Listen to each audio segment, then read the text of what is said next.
comment me that, sir, please make this video in English so that we can also learn from your video. Right? It is because you have told me that your syllabus is nearly same to the same of our syllabus. So I would like to make this video especially for those students from Maharashtra University and other universities where a medium of instruction is in English only. So I am very happy to make this video for you. I hope you will watch it, you will enjoy, and if you do let me tell, like and subscribe. Okay friends, now I am going to start. First of all, I have written the aim of this practical. So in our Gujarat University, the practical is already included in the syllabus of BSc semester 5. Right? Aim of this practical, that is analysis of alloy. You can go for the analysis for brass and German silver alloy, because brass and German silver both are practically quite same. So I have written aim like this: analysis of brass oblique German silver alloy. So friends, in this syllabus there are 3 types of alloy in our syllabus. First is brass. So in brass alloy there is a major content copper. Copper is about 60% to 65%, and zinc, that is 30 to 40%. Okay, so these are copper and zinc. Both are major content of brass alloy, right? But in case of German silver,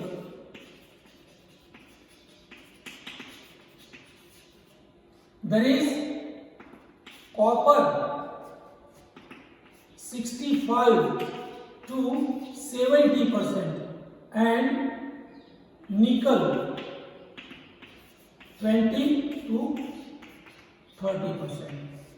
So friends, this is the composition or major contents in the given alloy brass and German silver. Now what should we do for the analysis of the alloy? So first of all, you have to weigh. You have to weigh out about 0.5 to 0.9 gram of alloy. Right? First, you have to take the alloy and weigh out this given alloy on the balance between 0.5 gram to 0.900 gram. Okay, and take this alloy in a clean porcelain dish. If you believe that this is porcelain dish, so in this dish you have take alloy. So weight of the alloy is already put into this porcelain dish. Okay, now in this porcelain dish, with this alloy, add concentrated HNO3. So you are requested to dissolve this alloy in concentrated HNO3, right? So you should take 1.5 test tube of HNO3 to add with this alloy and dilute this alloy. So now you are advised to heat this alloy.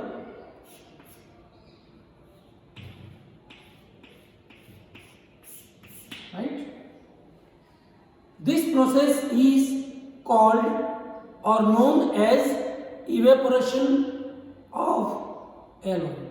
This is evaporation of alloy. So you have to evaporate this alloy up to dryness. Right? Then add to this a few drops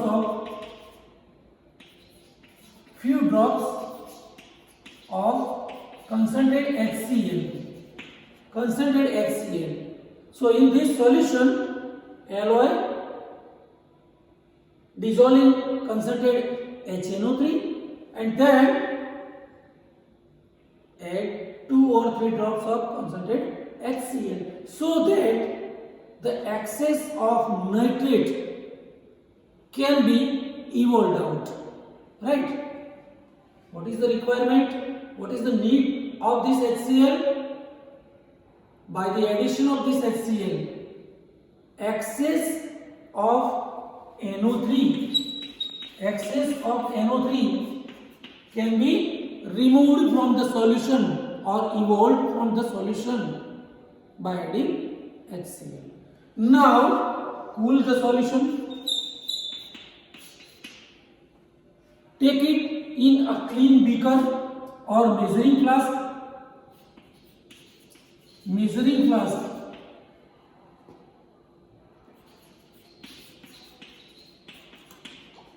Then dilute it up to 250 ml with distilled water. So, in distilled water, the solution of alloy is further diluted up to 250 ml.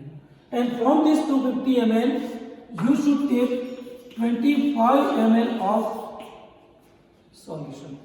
25 ml of solution into conical flask. Right? If you are working for this or if you are given brass alloy, then you should go for copper and zinc. So in the group separation, as you know friends, in the group separation, copper is already included in second group, right? While zinc is included in third B group. So there is no any disturbance of zinc at the time of the volumetric estimation of copper, right? So first volumetric estimation. Now this is the stock solution. And from this stock solution, volumetric estimation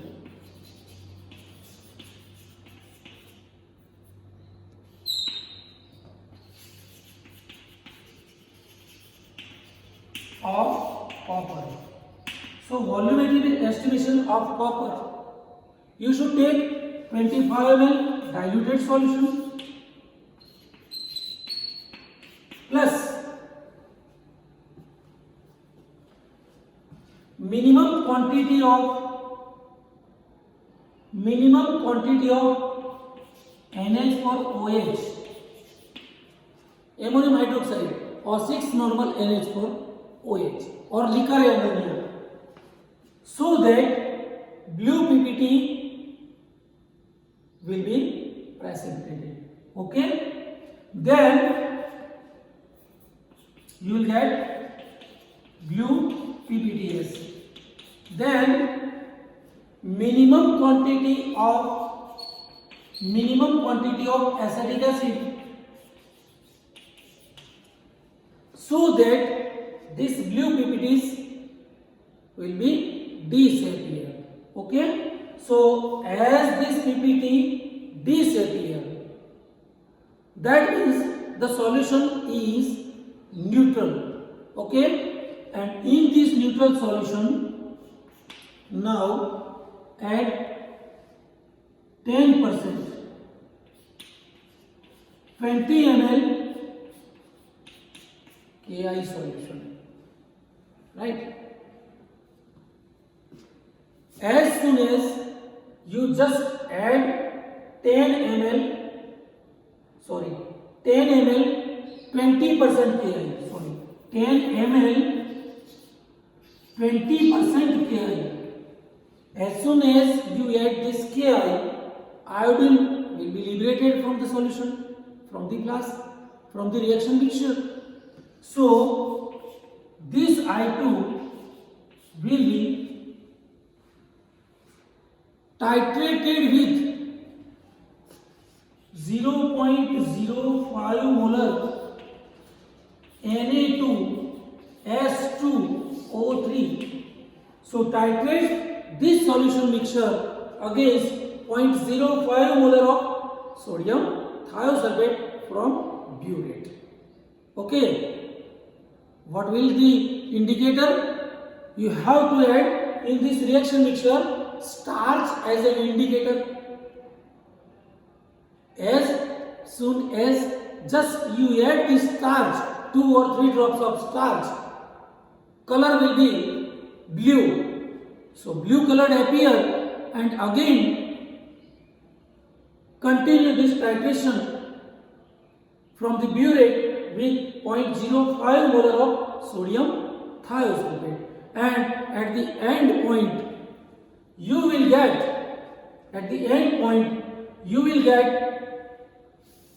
the colorless solution. As soon as solution becomes colorless, that will be your end point. So believe that your end point will be 12.0 ml. Okay, so this is your reading, and take more 2 readings to get the average of this reading. So this is nothing but, what does this reading indicate? This reading shows that the used, how much iodine is liberated. Okay, that is your end point. So with the help of this figure, you can calculate the amount of copper in the given area. Okay, I can say 1000 ml 1 molar sodium thiosulfate will neutralize the 0.6354 gram of copper. Okay, similarly what we are required, that is 1 ml 0.05 molar thiosulfate, it will require 0.003177 gram of copper, right? Then your reading, if we call it A, this is nothing but end point. Okay, if we call it A, then A ml 0.05 molar sodium thiosulfate will require 0.003177 gram of copper into A. So this is in 25 ml diluted solution. Then if we call it B, so B into 10. If we call this figure B gram in 25 ml, then B gram into 10, it will give C gram. 18 gram copper, C gram copper in 250 ml. and then C gram is in 250 ml. So C gram copper is in 250 ml. That means C gram into 100 upon weight of the alloy. Weight of alloy. So it will give the percent amount D percent copper. So percent of copper in alloy. So you will get the percentage amount of copper in the given alloy. So this is first part of the alloy. So friends, this procedure is nothing but part 1, session 1 or exercise 1 for this alloy. This is called the volumetric estimation of copper. So you should go the determination of or amount of Zn, zinc, and you can determine percent amount of zinc in the given alloy by the precipitation method. Okay, so that is the second part of this alloy. So friends, today I have already discussed what is alloy, which type of alloy are already included in your syllabus, and among these, so brass or German silver.